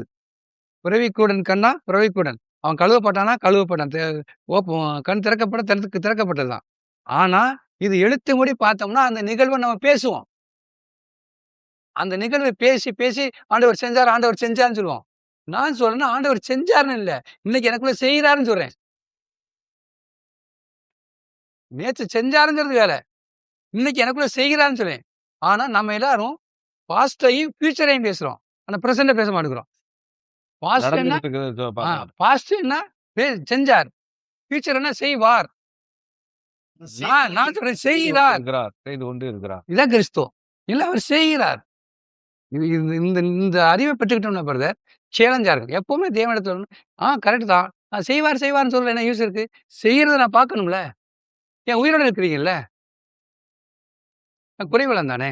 அப்ப அவர் என்ன சொல்றாரு அப்படின்னா, இவனிடத்துல அதுக்கப்புறம் அந்த வசனம் சொல்ற பகற்காலம் இருக்கும் மட்டும் ஆ, நான் என்னை அனுப்பினவருடைய கிரியைகளை செய்ய வேண்டும். ம். ஒருவனும் கிரியை செய்யக்கூடாத ராக்காலம் வருகிறது. வருகிறது. நான் உலகத்தில் இருக்கையில் உலகத்திற்கு ஒளியாய் இருக்கிறேன் என்றார். போதும். அது ஒண்ணு. அவர் என்ன சொல்றாருன்னா, பகற்காலம் இருக்கும் மட்டும் நான் இந்த உலகத்துக்கு எப்படிப்பட்டவரா இருக்கிறேன்? ஒளியா இருக்கிறேன். ஆமா இல்லையா? அப்போ நீங்க என்னைக்கு பாவம் மன்னிக்கப்பட்டு தேவனுடைய ராஜ்யத்துக்கு வந்தீங்களோ, உங்களுக்குள்ள கிறிஸ்துவினுடைய ஜீவன் வைக்கப்பட்டுச்சோ, உங்களுக்கு பகற்காலமா இல்லையா? சூரியன் இருக்கா இல்லையா? சொல்லுங்க பிரதர். சூரியன் இருக்கா இல்லையா? இருக்கு. உங்களுக்கு பகற்காலம் தானே? இருக்கு. சூரியன் உதிச்சிருச்சா இல்லையா? பகற்காலம் தானே? நான் ஏன் சொல்றேன்னா, ஆவிக்கேற்றதை சிந்திக்கிறேன். அதாவது ஒவ்வொரு தனிப்பட்ட மனுஷனுக்குள்ளேயும் கிறிஸ்துவுடைய ராஜ்யத்துக்கு அடுத்த பகுதியில சிந்திக்கிறோம் நம்ம எல்லாரும். இதை எழுத்தும்படி சிந்திச்சா அப்படி பேச முடியாது. அந்த ஞானம் இல்ல. நம்ம ஞானம் என்ன தெரியுமா? இல்ல. எனக்குள்ள பகற்காலம் வந்துச்சா? பகற்காலங்கிறது நம்ம இன்னைக்கு சூரியன் உதிச்சிருச்சு பகற்காலம்ங்கிறோம். அது என் வாழ்க்கையில பார்க்கிறேன். எனக்குள்ள இந்த நீதி சூரியன் உதிச்சிருச்சு. என் வாழ்க்கையில அது பகற்காலம். இப்ப அவர் என்ன சொல்றாருன்னா, நான் உலகத்தில் இருக்கையில் என் அனுப்பினருடைய சித்தத்தை செய்யணுங்கிறாரு. அப்போ உலகத்துல இருக்கிற உலகம் நமக்குள்ள இருக்கா? உங்களுக்குள்ளேயும் உலகம் இருக்கா? மாம்சத்தின் நிச்சயம், கண்களின் நிச்சயம், ஜீவனத்தின் பெருமையும், தேவனால் உண்டானவைகள், உலகத்தினால் உண்டானவைகள். அப்ப எனக்குள்ள உலகம் இருக்கா? இந்த உலகத்துக்குள்ள யார் வந்திருக்கா? கிறிஸ்து. கிறிஸ்து. சூரியன் உதிச்சிருச்சா? போச்சு. இப்ப அவர் என்ன சொல்றாரு அப்படின்னா, இந்த உலகத்துல நான் இருக்கையில் என் பிதாவுக்கு சித்தமானது என்ன பண்ணணும்? செய்யதே வந்தேங்கிறார். இப்ப பிதாவுக்கு சித்தமானது என்ன? உடனே அடுத்த வசனம் சொல்லுது அவரு 6ஆம் வசனத்துல, இவைகளை சொல்லி எவைகளை சொல்லி உலகத்துல இருக்கிற நான் ஒளியா இருக்கேன். ஒளியா இருக்கிறேன். நான் அந்த ஒளி ஒளி தேவன் பிதாவின் சித்தத்தை என்ன பண்ணணும்? செய்ய செய்யணும். இப்ப பிதாவின் சித்தத்தை செய்ய போறாரு பாருங்களேன். ஆ. இவைகளை சொல்லி இவைகளை சொல்லி அவர் தரையிலே துப்பி ம், உமிழ் நீரினால் சேறுண்டாக்கி ம். அந்த சேற்றை குருடைய கண்களின் மேல் பூசி நீ போய் சுகாதார குலத்தை கழுவுங்கிறார். அவன் கழுவுனானா பார்வை அடைஞ்சிட்டானா? பிறவிக்குள்ள பார்வை அடைகிறானா? அப்ப இதுல நான் என்ன விளங்கிக்கிட்டேன் அப்படின்னா, நம்ம என்ன விளங்கிக்கிறோம் அப்படின்னா, அதாவது கிறிஸ்து இந்த நமக்குள்ள வந்திருந்தாருன்னா, முதல்ல என் குருட்டுத்தன்மையை நீக்குவார். என் கண்கள் நீக்கப்படும். என் கண்கள் செதில் விழுகப்படும், அகற்றப்படும். என் கண்கள் பார்வையடையும். என் கண்கள் என்னன்னா பார்வையடையும். முதல் வேலை பிதா தன்னை அனுப்பினவருடைய சித்தத்தை செய்வதுதான். அந்த சித்தத்தை செய்வது அந்த இடத்துல அந்த வார்த்தையை யூஸ் பண்றாரு பாருங்களேன். உலகத்தில் ஒளியா இருக்க இல்ல வேட்பாளர் இருக்கவுட்டு நாங்க அனுப்பி என்னை அனுப்பினருடைய கிரியை செய்ய செய்ய வேண்டும். வேண்டும். அவர் அனுப்பி அந்த கிரியை என்னது கீழே சொல்றார். ஒரு பிறவிக்கு உடைய கண்கள் என்ன பண்றாராம்? திறக்கிறார். இப்ப நம்ம என்ன பார்த்தோம்? நானும் பிறக்கும் போதே தேவனை அறியாத ஒரு பிறவி குருடன் தான்.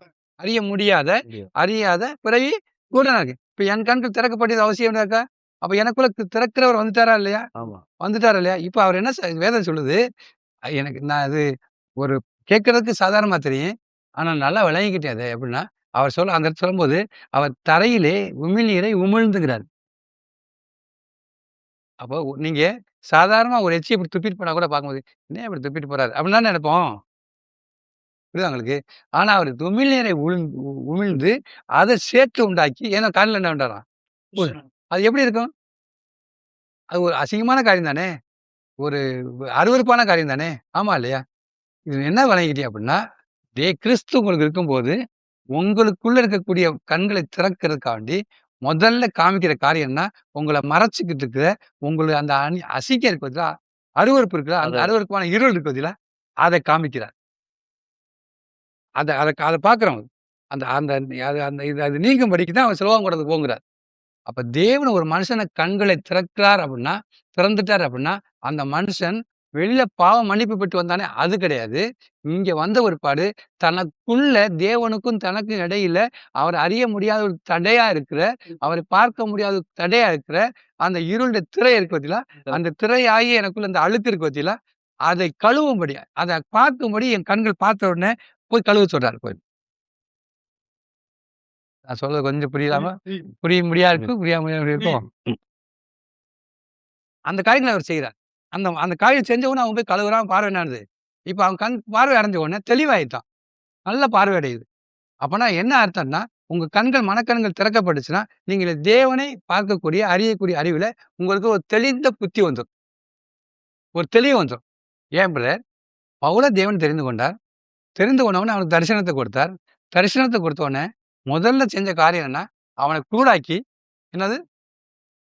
குருடாக்கி, கண்ண குருடாக்கி, மறுபடியும் கண்கள என்ன பண்ணாராம்? திறக்க வச்சார். மீன் செதில் போல செதில் என்ன வந்து விழுந்தது. ஆனா அந்த பவுல் சொல்லுவான் பிரதர், உண்மையாவே என் கண் திறக்கப்பட்டிருக்கு அப்படின்னா பிரதர், என் கண் திறக்கப்பட்டிருக்கு அப்படின்னா, உண்மையாவே தேவனை அறிய வேண்டிய பிரகாரம் நான் அறிகிற ஒரு மனுஷனா இருப்பேன். அப்ப நான் தேவனை அறிஞ்சிருக்கிறேன் அப்படின்னா, அப்ப தேவன் யாருங்கிறத எனக்குள்ள பார்த்துரு. முதல்ல பார்ப்பேன். தேவன் யாருங்கன்னா, அவர் தீமைக்கு எதிர்த்து நிக்கிறவங்கிறத முதல்ல பார்ப்பேன். அவர் நன்மையை விரும்புறவங்கிறத இன்னொன்னு பார்ப்பேன். அவர் எத விரும்புறாரு, அவர் எத வெறுக்கிறாருங்கிற பார்வை எனக்குள்ள வந்துரும். அந்த அறிவு நான் பெற்றுப்பேன். அதான் மனக்கண்கள் திறக்கப்படுகிறது, ஒரு அறிவு திறக்கப்படுறது தான். மனக்கண்கள் திறக்கப்படுறதுன்னா, ஒரு அறிவு. அதான் அந்த அவரை காணும்படி ஒரு அறிவு உண்டாகுதுல்ல, அது திறக்கப்படுறது தான் அந்த மனக்கண்கள் திறக்கப்படுகிறது. அப்ப பவுலுக்கு அந்த கண்கள் திறக்கப்பட்ட உடனே, அவனுக்கு ஒரு அறிவு உண்டாயிருந்துச்சு. என்னன்னா, அவன் தனக்குள்ள மாம்சத்தில் இருக்கக்கூடிய தன்னுடைய பலவீனங்களை, இருளின் அதிகாரத்தை அவன் பார்க்க ஆரம்பிச்சான். அதான் 1 கொரிந்தியர் 2வது அதிகாரத்துல பார்த்தீங்கன்னா, 3 அல்லாமலும் நான் பலவீனத்தோடும், பயத்தோடும், மிகுந்த நடுக்கத்தோடும் உங்களிடத்தில் இருந்தேன். யாரு? பவுல் சொல்றாப்புல. அப்ப அவருடைய பலவீனத்தை பார்த்தாரா? எந்த ஒரு சகோதரன் தன் பலவீனங்களை காண்கிறானோ, தேவன் சுட்டி காமிக்கிறாரோ, அந்த பார்வை வந்துருச்சோ, ஏன்னா எந்த ஒரு மனுஷனும் தேவன் அந்த மனுஷனுக்கு கண்ணை திறந்து அவனை பார்க்கும்படி செய்யாம எவனும் தன் பலவீனங்களை பார்க்க மாட்டான். ஆனா அவன் பலவீனங்களை அறிக்கை செய்ய மாட்டான். ஆனா தேவன் அந்த மனுஷனுக்கு அவனுடைய பலவீனங்களை காணும்படி அவன் கண்ணை திறந்துட்டார் அப்படின்னா, அவன் ஆட்டோமேட்டிக்கா அறிக்கை செய்ய ஆரம்பிச்சான். நான் இப்படித்தான் இருக்கிறேங்கிறான். தான் தாழ்மையா இருப்பான். இல்லைன்னா அவன தாழ்மை வராது. பவுலுடைய கண்கள் திறக்கப்பட்டதுனால தான் தன்னுடைய பிளவினங்களை காண ஆரம்பிச்சார். ஒரு நடுக்கம் வந்துச்சு, ஒரு பயம் வந்துச்சு. அதான் சொல்லுவார். நான் விரும்புகிறதை செய்யாமல் விரும்பாது செய்கிறவர் யார்? ஏன் அந்த பார்வை கண் திறக்கப்பட்ட ஒரு மனுஷன். அப்ப பவுல் அந்த அந்த கண் திறக்கப்பட்டிருந்தனால தான் தன்னுடைய பலவீனங்களை காணும்படி அவன் கண்கள் என்னது திறக்கப்பட்டது. ஆகவே தன் பிளவினை நான் அறிக்கை செஞ்சான். அப்போ ஒரு மனுஷன் தேவன் அந்த மனுஷனுடைய கண்களை திறந்திருந்தார் அப்படின்னா, முதல்ல அவன் தன் பலவீனங்களை பார்ப்பான். அந்த பலவீனங்களை அவன் அறிக்கை செய்வான். அவன்கிட்ட பெருமை இருக்கவே இருக்காது. கண் திறக்கப்பட்ட மனுஷன் ஒரு நாளும் தன்னை மேன்மையை பெறப்படணும். ஏன் தெரியுமா? அவன் தேவன் அவன் கண்களை திறந்து அவன் தேவனையும் பார்ப்பான், தன்னையும் பார்ப்பான். அப்ப தேவனுக்கேற்ற செயல் தனக்குள்ள இல்லைன்னு என்ன பண்ணுவான்? அவன் புரிஞ்சுக்கிடுவான். இப்ப தேவன் ஒரு மனுஷனுடைய கண்களை திறக்கப்படாட்டினா, அவன் தேவனை அறியக்கூடிய அறிவு வராது. அவன் எப்பொழுதுமே தன்னை ஒரு பொருட்டென்று எண்ணுவான். பெருமையாவே இருப்பான். இன்னைக்கு அநேகர் தன்னை பீத்திக் கொள்வதற்கு காரணம் என்ன தெரியுமா? அவங்க கண்கள் திறக்கப்படவே இல்ல. 2வது காரியம் என்னன்னா, அவனுக்கு பெருமை பாராட்டினா யார குறித்து மட்டும் தான் பெருமை பாராட்டுவான். மேன்மை பாராட்டினா கர்த்தரை குறித்து மட்டும் தான் மேன்மை பாராட்டுவான். ஏன் தெரியுமா? பவுல் சொல்றாரு, கர்த்தருடைய மகிமையை கண்ணாடியில காண்கிறது போல நாங்கள் கண்டு அவருடைய சாயலாகத்தானே என்னன்றோம் வருகிறோம். இப்போ மகிமைங்கிறது அவருடைய மகிமையும் பார்க்குறாரு, தன்னுடைய பலவீனங்களையும் பார்க்குறாரு. அப்போ கண் திறக்கப்பட்டவர்கள்ட்ட 2 வகையான பார்வை இருக்கும். ஒண்ணு தன்னுடைய பலவீனங்களை காண்பான், இன்னொன்னு அவருடைய மகிமையையும் பார்ப்பான். அப்போ முதல்ல நான் சொல்ல வர காரியம் என்னன்னா, ஒரு தேவனுடைய ராஜ்யத்துக்குள்ள ஒரு மனுஷன் இயேசு கிறிஸ்து ரத்தத்தினால கழுவப்பட்டு, மீட்கப்பட்டு வர்றாங்க அப்படின்னா, முதல் காரியம் அவன் கண்கள் திறக்கப்பட வேண்டியது அவசியம். அவன் கண்கள் திறக்கப்படலை அப்படின்னா, அவன் தனக்குள்ள கிறிஸ்து செய்கிறதை அவன் காண மாட்டான். அப்ப தேவன் தனக்குள்ள என்ன செய்ய அப்ப இயேசு கிறிஸ்து எப்படி மாம்ச சிலுவையில தூக்கி போட்டாரோ, அதுக்கு விரோதமா நமக்குள்ள விருப்பத்தை செய்ய உண்டு பண்ணும்போது, அந்த விருப்பத்தை அவன் அறியணும். அந்த அறிவு உண்டாகணும் அப்படின்னா, அவன் கண்கள் திறக்கப்பட வேண்டியது அவசியம். இப்ப நான் இன்னொரு காரியம் என்ன சொன்னா, எந்த மனுஷனுடைய கண்கள் திறக்கப்படுதோ என் கண்கள் திறக்கப்பட்டிருக்கு அப்படின்னா, நான் ஒரு நாளும் எந்த மனுஷனை குறித்தும் குறை சொல்ல மாட்டேன், குற்றப்படுத்த மாட்டேன். ஏன் தெரியுமா? என்னை பார்க்கக்கூடிய பார்வை எனக்கு வந்துருச்சு. என்னை பார்க்கக்கூடிய பார்வை என்னது? எனக்கு வந்துருச்சு. இதனுடைய அந்த பலவீனத்தை பார்க்கும்போது, அது நமக்குள்ள இருந்துச்சு அந்த ஆ, பலவீனம். ஆ. அதுல நம்ம விடுதலை அதான் அதாவது தேவன் பார்க்கிறபடி நம்மளை பார்க்கிறோம். அந்த என் கண் திறக்கப்பட்டுச்சுன்னா, தேவன் என்னை எப்படி பார்க்கிறாரோ, அந்த பார்வை எனக்குள்ள வந்துரும். நான் எவ்வளவு பலவீனன் என்று அவர் பார்க்கிறாரோ, அந்த பலவீனமான அறிவு எனக்கு வந்துரும். ஆகவே எந்த மனுஷனை குறித்து நான் குறை சொல்ல மாட்டேன். என்னையும் நான் என்ன பண்ண மாட்டேன், மேன்மை பாராட்டணும். அப்படிப்பட்ட மனுஷன் முதல் காரியங்கள் தேவன் செய்கிறது என்னன்னா, அவனுடைய குருட்டுத்தன்மையை தேவன் நீக்கிறார். அவனுக்கு குருடு நீக்கப்படுது. அவன் கண்கள் திறக்கப்படுது. உண்மையாவே கண் திறக்கப்பட்ட சகோதரன் தேவனை பார்ப்பான். தேவனுக்கு நிற்பான். ஏன்னா வேதமே என்ன சொல்லுது அப்படின்னா, விசுவாசத்தை தொடக்கினவரும் முடிக்கிறவருமாய கிறிஸ்துவையே நோக்கிம்பா. அவன் பார்வை கிறிஸ்துவை நோக்க ஆரம்பிச்சிடும். ஏன்னா அதான் மேன்மையான காரியம். அவர் நோக்க ஆரம்பிச்சிடும். அவன் யார மனுஷனை பார்க்க மாட்டான். கண் திறக்கப்படாத ஒரு சகோதரன் தான் சபைக்குள்ள வந்த இருப்பானும் மனுஷனே பார்த்துக்கிட்டு இருப்பான். அவங்க எப்படி இருக்காங்க, இவங்க எப்படி இருக்காங்க, இவங்க எப்படி இருக்காங்க. மனுஷனுடைய அவங்க சாட்சி, இவங்க சாட்சி, இவங்க சாட்சி. கிறிஸ்துவனுடைய சாட்சியை விட்டுவான். ஆனா கண் திறக்கப்பட்ட மனுஷன் கிறிஸ்துவை நோக்க ஆரம்பிப்பான். அவனுக்கு முன்னால கிறிஸ்துவை வைக்க ஆரம்பிப்பான். ஏன்னா அவன் போயிருக்கிற இடத்துல சபையும் எதை காண்பிக்கும்? கிறிஸ்துவை காண்பிக்க ஆரம்பிக்கும். அப்ப ஒரு அந்த போற இடத்துல கண் திறக்கப்பட்ட மனுஷன் பேசியிருந்தா ஜனங்கள் கண் திறக்கப்படுவாங்க. கண் திறக்கப்படாத மனுஷன் பேசினா கண் திறக்கப்பட மாட்டான். அதாவது இதை புரிஞ்சுக்கணும். இது அடிப்படையான ஒரு காரியம் தான். என் கண்கள் திறக்கப்பட்டிருக்கேன். உங்க லைஃப்ல நீங்க பார்த்துருக்கீங்களா? உங்க கண்கள் திறக்கப்பட்டு எப்படி நீங்க சொல்றீங்க? அநேக பாவம் கடினங்கள்ல நான் ரொம்ப தடுமாறி இருந்தப்ப இல்ல உங்களோட விளைவினை நீங்க பார்த்துட்டு அந்த அதான் எல்லாரும் பார்க்க முடியாது பிரதர். கண் திறக்கப்பட்ட மனுஷன் தான் என் பலவீனங்களை பார்க்க முடியும். அப்ப உங்க பலவீனங்களை பார்த்த ஒரு பாரு நீங்க எதுக்கு தேவ சமூகத்துல போய் நிற்பீங்க? அந்த பலவீனத்தை அறிக்கை செய்து எப்போதும் எங்க போறீங்க? அங்க போறீங்க. ஏன் உங்க பலவீனம் உங்களை மேற்கொள்ள நிக்குது. என்ன பிரதர் சொல்றீங்க? நீங்க எப்ப பார்த்து உங்க கண் திறக்கப்பட்ட அனுபவம் இருக்கா? ஒரு நாள் ஒவ்வொரு நாள் ஒவ்வொரு நிமிஷம் எங்க போய் நிக்கிறீங்க? அப்ப இப்படி தேவ சமூகத்துக்கு போக போக போக தான் உண்மையாவே அதை விட்டு வெளியே வர்றதுக்கு ஏற்ற ஒரு வெளிச்சத்தை தேவன் நமக்கு கொடுக்க ஆரம்பிப்பார். இப்ப கண் திறக்கப்பட வேண்டியது அவசியம். உங்க கண் திறக்கப்பட்டுருந்துச்சுன்னா என் பிறவி கூடு என் கண் திறக்கப்பட்டுச்சுன்னா உண்மையாவே கிறிஸ்துவுக்காக நான் ஸ்டாண்ட் பண்ணுவேன். அன்னைக்கு இந்த 9ஆம் அதிகாரத்துல ஒரு பிறவிக்குடைய கண்களை தேவன் திறந்தார். அவன் கடைசி வரைக்கும் எங்கே நின்றான்? தேவனுக்காக ஸ்டாண்ட் பண்ணான். பரிசேயர்களையும் ஆயக்காரர்களையும் பரிசேயர்களையும் சதுவரையும் விரட்டி விட்டான். நீங்களும் அவருக்கு சீசராக மனதா இருக்கிறீர்களோன்னு ஒரு கேள்வி கேட்டான். அவங்க விரட்டி விட்டாங்க. ஆனா அவன் விரட்டி விட்ட ஒரு பாடு தேவன் கண்ணை திறந்துட்டு அவருக்காக நிற்கும் போது அவனை கைவிடல. உடனே அவனை சந்திச்சாராம். அவன் புறம்பே தள்ளப்பட்டதை கிறிஸ்து அறிந்து அங்கே போய் அவன பார்த்து, "நீ தேவனை விசுவாசிக்கிறியான்னு?" கேட்கும்போது, அவர் எனக்கு தெரியாதுங்கிறான். கண் திறக்கப்பட்டதான் என்ன எனக்கு தெரியாதுங்கிறான். அவர் சொல்றாரு, நானேங்கிறபோது உடனே ஆண்டவரேன்னு பார்த்து என்ன பண்றான்? பணிந்து கொள்றான். தேவன் விடவே மாட்டார். அப்ப நான் இன்னொன்னு காரியம் சொன்னா, உங்க கண்கள் திறக்கப்பட்ட நிலையில நீங்க வந்துட்டீங்க அப்படின்னா, கிறிஸ்துக்காக என்ன நீங்க இப்போ ஸ்டாண்ட் பண்ணு. யாரு என்ன சொன்னாலும் சரி. No, no, no. யாரோ எப்படியோ பேசிட்டு வாங்க. உண்மையாவே பிரதர். என்னைக்கு கிறிஸ்துவை நான் ஏற்றுக்கொண்டு வந்த ஒருபோது, அது எனக்கு அன்னைக்கு புரியல. ஆனா என் பலவீனங்களை காணும்படி என் கண்கள் திறக்கப்பட்டுச்சு. அது எனக்கு தெரிஞ்சுச்சு. நான் எதுக்கும் ஜெபம் பண்ண மாட்டேன். என்னுடைய பலவீனங்களுக்காக தான் நின்றேன். என் பலவீனங்கள் அதிகமா இருக்கும். என் பலவீனங்களை கண்டே தேவ சமூகத்தில் நின்றுக்கிறேன். அது அது மட்டும் தான் நான் பார்க்க ஆரம்பிச்சேன். அது சிறுக தேவன் அவரோடு ஐக்கியப்படும்படிக்கு என்னை வச்சுச்சு. என் பலவீனங்கள் நீக்கப்பட தெளிந்த பார்வையை தேவன் நான் கொடுக்க ஆரம்பிச்சேன். உண்மையாவே சரி. அவர் வெறுக்கிறத நான் வெறுத்துட்டேன் அப்படின்னா, அதான் சங்கீதக்காரன் சொல்லுவார்ல, "ஆண்டவரே நீர் வெறுக்கிறவனை நான் வெறுக்காம இருப்பேனோ, நீ பகைக்கிறவனை." பகைக்கிறவனே நான் முழு அதாவது பகையாய் பகைக்கிறேன். அவர் எதை மாம்சத்துவம் ஆசை செய்யும் ஆசையை செய்ய அவருக்கு விரோதமான பகை. மாம்ச சிந்தை தேவனுக்கு விரோதம். அது எனக்குள்ளே இருக்குது.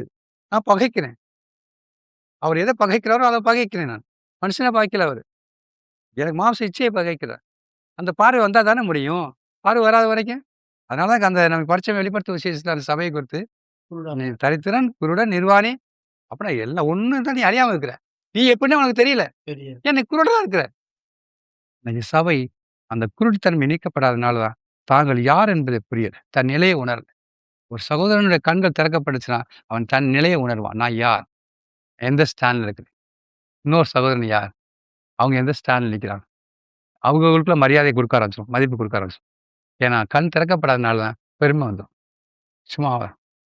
அதாவது உண்மை மனுஷிகமா ம் தாழ்மைக்கும் கூட, கிறிஸ்து ஆவிக்குரிய தாழ்மைக்கும் நிறைய வித்தியாசம் இருக்கு. அத புரிஞ்சுக்கிட்டோம்னா ரொம்ப அதனால பிழையாம் சொல்லுவாங்க. ஒரு சபைக்கே அவனால முடியலையே. கண் கண் திறக்கப்பட்ட திறக்க ஏன்னா நடத்தி வர்றது யாரும் பார்த்துட்டான். அவன் நடத்திக்கிட்டு வர்றது யாரும் பார்த்துட்டான். அவன் கண் திறக்கப்பட்டுச்சு. அதான் கண் திறக்கப்பட்டவனாயங்கிறான். கண் திறக்கப்பட்டனா அவனால சபிக்க முடியும். ஒண்ணும் இல்லையே பார்த்துக்கிட்டு இருக்கான். தேவன் சொல்றதான் செய்யும். டேய் வர்றது நான்கிறாரு. சிங்கம் வருது அங்க. யூதாவுடைய சிங்கம் புறப்பட்டு வந்துகிட்டு இருக்கு. ஒண்ணும் செய்ய முடியல. இப்ப என் கண் திறக்கப்பட்டுச்சு அப்படின்னா, என்னையும் அறிவேன், என்னை நடத்துகிற தேவனையும் அறிவேன். ஒரு நாள் என்ன மாட்டான் சோர்ந்து போவான். அப்பன்னா ஒரு சகோதரன் முதல்ல அவன் சுகப்பட வேண்டியது எதுனா குருட்டுத்தன்மை. அப்ப எனக்குள்ள குருடு போயிருச்சு அப்படின்னா, அதுக்கப்புறம் என்ன போயிரும்? சப்பானித்தனம் போயிரும். போயிரும். அங்கே குருட, சப்பானிய, சூம்பின 3 வியாதி இருந்தாங்களாம். அதாவது குருட்டுத்தன்மை போயின்னா, அநேகர் சப்பானியா இருப்பாங்க. சப்பானி என்ன? எந்த யூஸ் இல்ல எப்படி வந்தாங்களோ அப்படியே இருப்பான். என்ன பிரைஸ் லார்ட் போறதுக்கு அவன் 20 வருஷமா இருக்கும். 38 வருஷமா இருக்கும். இப்படி இருக்கும். மாதிரிலாம் இல்ல. மத்தவங்க குறை சொல்லுவாங்க. 38 வருஷம் இருந்தான்னு சொன்னான்ல. அவனுடைய ஜீவித்துல ஒரு மறுரூபமே இல்ல. இல்ல ஒண்ணும் கிடையாது. சப்பானியா இருப்பான். சப்பானி யாருக்கும் பிரயோஜனம் இல்ல பிரதர். ஒரு வீட்ல ஒரு பிள்ளை சப்பானியா இருக்கானுங்களே, அவன்கிட்ட அந்த குடும்பம் தானே பிரச்சனையா இருக்கும். அதே போல அவங்க சபைக்கு வந்து பிரச்சனையா தான் இருப்பான். சப்பானியா இருக்கு. ஏன்? அவனுக்கு தெரியல. அவனுக்கு வளர்ச்சி எப்படி வளரும்னு தெரியல. தன்னை குறித்து அறியவே இல்ல. அதனால எந்த கிரியையும் இல்லாதவனா இருப்பான். அதாவது தேவனுக்கு ஏத்த கிரியை அவனுக்குள்ள என்ன இருக்காது? இருக்காது. ஆனா மாம்சத்துக்கு ஏத்த கிரியைகளை செய்வானா? மாம்சத்துக்கு ஏத்த கிரியைகளை செஞ்சுக்கிட்டு இருப்பான். அத ஓடுவான், இத ஓடுவது. ஆனா தேவனுக்கு ஏத்த கிரியைகள் செய்ய மாட்டான். தேவனுடைய பார்வையில அவன் சப்பானியா தான் இருப்பான். அப்ப சப்பானியா இருக்க வரைக்கும் சப்பானியா இருந்தானா, அதுக்கப்புறம் அவன் எப்படிப்பட்டவனா இருப்பான்? தேவனா நடத்தப்படுவதற்கு ஏற்ற கிரியை சூழ்நிலை உருப்படியா இருப்பான். இந்த 3 காரியம் என்னன்னா, ஒரு மனுஷனுடைய குருட்டுத்தன்மை இருக்க வரைக்கும் 3 வியாதி அவனுக்குள்ள இருக்கும்.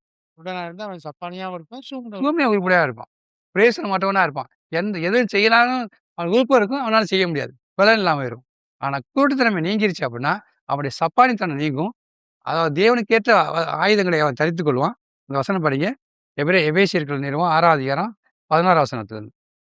நீங்கள் பிசாசின் தந்திரங்களோடு எதிர்த்து நிற்க திராணியுள்ளவர்களாகும்படி தேவனுடைய சர்வாயுத வர்க்கத்தையும் தரித்துக் கொள்ளுங்கள்.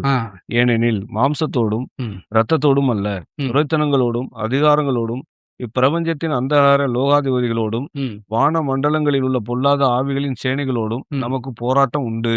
ஆகையால் தீங்கு நாளிலே அவைகளை நீங்கள் எதிர்க்கவும் சகலத்தையும் செய்து முடித்தவர்களாய் நிற்கவுங்கிறாரு. அப்போ ஒரு மனுஷன் சப்பானித்தனம் இல்லாம சகலத்தை செய்து முடித்தான் நிக்கணும் அப்படின்னா, அவன் கண் திறக்கப்பட வேண்டியது, அவன் தேவனை அறிய வேண்டியது அவசியங்கிறார். இதை புரிஞ்சுக்கணும். அப்ப சர்வாயுத வர்க்கத்துக்கு ஒரு மனுஷன் தரித்துக் கொண்டு வந்தா, அவன் தேவனை அறியக்கூடிய அறிவு வந்தா தானே, அவன் கண் திறக்கப்பட்ட தானே. கண் திறக்கப்பட வரைக்கும் அதுக்கு வர முடியாது. அப்போ ஒரு மனுஷன் நிக்கிறான் அப்படின்னா, அவனத்தான் தேவன் நடத்த முடியும். உட்கார்ந்திருக்கிறவன் நடத்த முடியாது. படுத்திருக்கவனையும் நடத்த முடியாது. நிக்கிறவன தான் நடத்த முடியும். அப்போ ஒரு மனுஷன் குருட்டுத்தன்மை நீக்கிருச்சுன்னா, அவன் தேவனுக்காக நிக்க ஆரம்பிப்பான். தைரியம் வந்திருக்கும். ஏன்னா தேவனுடைய கிரியைகள தனக்குள்ள பார்க்குறான். தேவனுடைய கிரியைகளை தனக்குள்ள பார்க்குறான். நான் பார்த்தோமே எபிரேயருக்கு எழுதினோம் 3ஆம் அதிகாரம் 6ஆம் வசனத்துல, நம்பிக்கையினாலே உண்டாகும் தைரியத்தையும், மேன்மை பாராட்டலையும் முடிவு வரையும் தான் பற்றிக் கொண்டிருப்போமே ஆகில், நாமே அவருடைய வீடா இருப்போம்னு சொல்லப்பட்டிருக்கே. அது என்ன பொருள் என்ன? எப்படி நம்பிக்கை எனக்குள்ள வந்துச்சு? தேவன் எனக்குள்ள கிரியை செய்யறது என்னன்னு பார்த்ததுனால எனக்கு நம்பிக்கை வந்துருச்சு. எனக்குள்ள விசுவாச கிரியை செய்யறதுனால என்ன இருக்கு? எனக்கு நம்பிக்கை வந்துச்சு. அந்த நம்பிக்கையை பார்த்த உடனே எனக்கு தைரியம் வந்துருச்சு. அவன் அப்போ தைரியம் வந்துருச்சுன்னா என்ன ஆகும்னா, அவன் நிக்க ஆரம்பிச்சுருவான். அந்த நிக்கிறவன் அடுத்த கட்டமா செயல்படுவதற்கு அவன் தேவனுடைய வல்லமையை, அன்பை, பரிசுத்த ஆவியுடைய அதிக வல்லமைய பொழிவை அவன் பெற ஆரம்பிப்பான். அப்ப கண் திறக்கப்பட்டவன் தேவனுக்காக நிற்பான். தேவனுக்காக நிக்கிறவன் அவன் சூம்பின உருப்புடையவனா இருந்தாலும் சரி, அவன் பலப்படுத்தப்படுவான். இப்ப தேவனுக்காக என்ன பண்ணுவான்? ஓட ஆரம்பிப்பான். தேவனால் நடத்தப்பட ஆரம்பிப்பான். இப்ப தேவனால் நடத்தப்படுகிற பலன தேவன் என்ன அந்த மனுஷனுக்குள்ள கொடுக்க ஆரம்பிப்பார். இது எங்கே நடக்கும்? சபையில நடக்கும். சபையில இந்த 3 வியாதி சுகமானும். இப்ப நீங்க உண்மையில சிந்திச்சு பார்த்துக்கிறீங்க நீங்க. எப்ப என்ன நமக்கு எந்த வியாதி இருக்குன்னு. எதுல குறைவா இருக்கோம்? நம்ம எதுல குறைவா இருக்கோம்? எதுல குறைவா இருக்கோம்னு கண்டுபிடிச்சுக்கலாம். அப்ப அதுக்கேற்ற பார்வை நமக்குள்ள என்ன வரணும்? வேதம் சும்மா எழுதல பிரதர். ஏதோ வேதம் எழுதணுங்கிறதுக்காண்டிலாம் எழுதல. நம்ம படிக்கிறதுக்காக எழுதல. ஒரு நிகழ்வை சொல்லணுங்கிறதுக்காக எழுதல. இது நம்ம வாழ்க்கைக்காக தான் எழுதப்பட்டது. நம்முடைய வாழ்க்கைக்காக. அதுக்கப்புறம் இங்க சொல்லப்பட்டிருக்கு. இன்னொன்னு தெளிவான கருத்து இருக்கு கீழ. நமக்கு நேரம் இல்ல. ஒருவேளை அடுத்த கூட பேசுவோம் அத. ஏன்னா, அந்த கலக்கிறது, போய் முன்னால போய் இறங்குறது, அதுக்கு ஒரு அர்த்தம் இருக்குது. இது எப்படி ஆகும்? இது எப்படி இதனுடைய பொருள் என்ன? அப்படிங்கிறது. அப்ப இன்னைக்கு நாம் பார்த்த வரைக்கும் என்னன்னா, ஆக்சுவலி ஒரு மனுஷன்ட்ட 3 விதமான வியாதி இருக்குது. 3 விதமான குறைகள ஒரு மனுஷன் சபைக்குள்ள வர்றான். அவன் சபைக்குள்ள வந்த ஒருபாடு குருட்டுத்தன்மை போயிருச்சுன்னா, தேவனுக்காக நிக்க ஆரம்பிப்பான். தேவனுக்காக நின்றவன் தேவனால் நடத்தப்படுவான். தேவனுக்காக ஓடுவாங்கிறதுல தேவனால் நடத்தப்படுகிறது தான் தேவனுக்காக. அவன் தேவனால் பலப்படுத்தப்படுவான். ஏன்னா, மேலும் பரிசுத்த ஆவியானவர்கள் வரும்போது நீங்கள் பலன் அடைந்துங்கிறார்ல. இப்ப சூம்பின உருப்புடையவர்களா எப்படி பலன் அடைஞ்சிருவான். பரிசுத்த ஆவியின் நிறைவை என்னன்னுவான்? அவன் பெற்றுக்கொள்வான். அப்ப தேவனுக்காக நிக்கும்போது கிறிஸ்துவுடைய சர்வாயுத வர்க்கத்தை பெற்றுக்கொள்வான். கிறிஸ்துவுடைய சர்வாயுத வர்க்கத்தை பெற்றுக்கொண்ட பிற்பாடு தேவனுக்கென்று அவன் என்னன்னுவான்? ஓட ஆரம்பிப்பான். தேவனால் நடத்த பலன்கிறது என்ன பிரதர்? தேவனுடைய ராஜ்யத்துக்குள்ள பலன்கிறது என்னன்னா, அவரால் நடத்தப்படுறதுதான் பலன். நீங்க ஓடுனீங்கன்னா அவருடைய பார்வையில சூம்பின உருப்புடையவர். குந்தி ஓடும். நீங்க பலன்ல ஓடுனீங்கன்னா, அவருடைய பார்வையில் நீங்க சூம்பின உருப்புடையவர்கள். அவரால் நடத்தப்பட்டா அவருடைய பார்வையில் நீங்க பலவான்கள். உலகத்துல நானா ஓடுனா நான் பலவான். புரியுதா உங்களுக்கு? யாராலாவது என்னை நடத்திட்டு போனா நான் சூம்பின உருப்புடையவன்னு சொல்லுவோம். என்னால முடியலையவா கூட்டிட்டு போறாங்கய்யா அப்படின்னு சொல்லுவாங்க. தேவனுடைய ராட்சியம் அப்படி கிடையாது. தேவனுடைய ராட்சியம் நானா ஓடுனா சூம்பின உருப்புடையவன். அவரால் நடத்தப்பட்ட பலன். நம்ம எல்லாரும் அவரால் நடத்தப்படுவதற்கு விடாம நம்மளா ஓடத்தான் நிற்போம். மாம்சத்துல அப்படிப்பட்ட சிந்தையா இருக்கு. இது எல்லாவற்றுக்கும் அறிவு உண்டாக்குறதுக்கு என் கண்கள் திறக்கப்பட வேண்டியது அவசியமா இருக்கு. அப்ப கண்கள் திறக்கப்பட்டதை குறித்து கூட அதனுடைய நிகழ்வு எப்படிங்கிறது கூட ஒரு நாளைக்கு பேச ஆரம்பிப்போம். கர்த்தர் நமக்கு கொடுப்பார். அதனால இதுவரைக்கும் நமக்கு அந்த 3 வியாதி நமக்குள்ள என்ன இருக்கணும்? சுகம் பண்ணபடி தெரிஞ்சுக்கிட்டோம். இப்ப நம்ம எந்த வியாதியில் இருக்கும் நமக்கு என்ன இருக்கும்? தெரிய ஆரம்பிக்கும். கர்த்தர் வியாதியை சுகப்படுத்துவார். நாம் ஜெபம் பண்ணுவோமா? ஸ்தோத்திரம் பிதாவே, உம்மை துதிக்கிறோம். நல்ல தகப்பனே, இந்த நாளிலும் அந்த பெதஸ்தாவுல இந்த 3 வியாதி என்ன? அந்த 3 வியாதியும் எப்படி சுகமானப்படுது?